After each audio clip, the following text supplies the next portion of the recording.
You killed my father, Brad stammered. Tears streamed down his face, and his body shook with rage as he pointed the gun in his hand at Quinn's forehead. Quinn squeezed her eyes shut as a gunshot rang out, and everyone in the hospital lobby darted away, screaming in fear. Quinn opened her eyes. She looked down at her body apprehensively. She patted down her arms and chest to make sure. Somehow, she had no wounds and felt no pain, but she was gasping for air as if she'd just completed a marathon. Quinn looked back to Brad. He held the gun up toward the ceiling. One of the light bulbs above them was broken, and glass littered the floor. He had fired off a warning shot. Quinn looked around and saw no one was injured. She breathed a small sigh of relief. Quinn didn't want anyone else hurt because she had failed to save a patient. A circle of hospital workers slowly surrounded them. Quinn spotted a security guard on her far right. He had his hand on his weapon and was ready to draw. But Quinn held her hand out to him, miming a stopping motion. "I got this," she mouthed to the security guard. The guard nodded but kept his hand on his gun. "I will get out of this. I will see my children again," Quinn promised herself. She could picture Sammy and Denny now, waiting for her back at home, ready for dinner. Quinn had so much to live for. She was so close to finding out if Fred's son Jake was also her son. She was a mom, and she was going to watch her children grow up.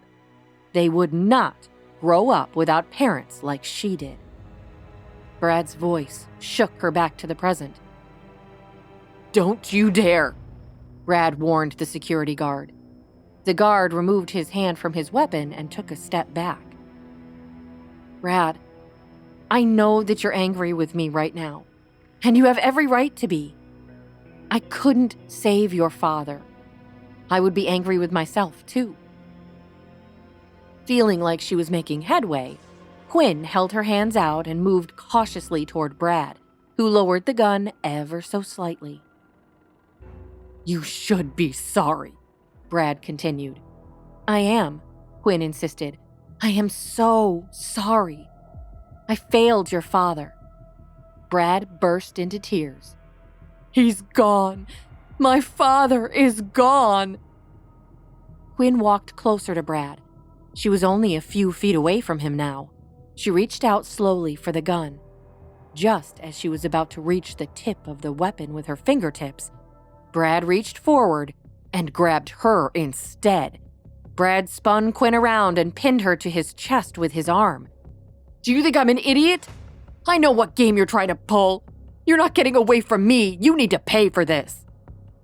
"Please, no, don't do this. My children need me." "Shut up." Brad waved the gun at the crowd once again, this time shouting, "Let me out!" And sure enough, the crowd parted for him obediently, and Brad dragged the unconscious Quinn out of the hospital lobby and into the dark of the night. Later that day, across town at RexCorp, Fred rushed to finish up the last bit of his paperwork. He wanted to call Quinn and arrange a dinner with her and the kids. He knew their engagement was fake, but he also couldn't stop thinking about her, or how much his son, Jake, loved Quinn. Fred stacked his paperwork under a heavy paperweight. He pulled out his phone to call Quinn when Max, his head of security, rushed into the office. "Sir, there has been a breach of security." "Here or at home, is Jake okay?" Fred asked. His mind raced with all the possibilities of danger. He'd had numerous threats as CEO of RexCorp over the years. No alarm bells were ringing in the building. He glanced at his cell phone, but there were no alerts from his home security system either. "Neither, sir. Jake is safe. He's with Quinn's housekeeper, Nora, and the other 2 children." "What's going on, then?" Fred asked. Max's shoulders slumped. "It's Quinn, sir. She was taken at gunpoint from the hospital." "What?" Fred roared. "I thought we had established a security detail for Quinn." Max avoided eye contact with Fred. "An oversight, sir. We assumed the hospital would be safe and that most threats would be targeted at you directly." Fred wanted to scream. He rubbed a hand down his face in exhaustion. He didn't want to lose Quinn now. He didn't think that he could handle telling Jake she was gone. Call in the whole security team and our contacts with the police. We have to find her. Of course, we will find her, sir, Max promised. You better, or it's your job on the line, Fred yelled.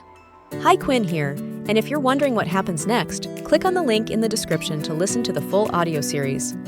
You can also watch the next episode here in the playlist.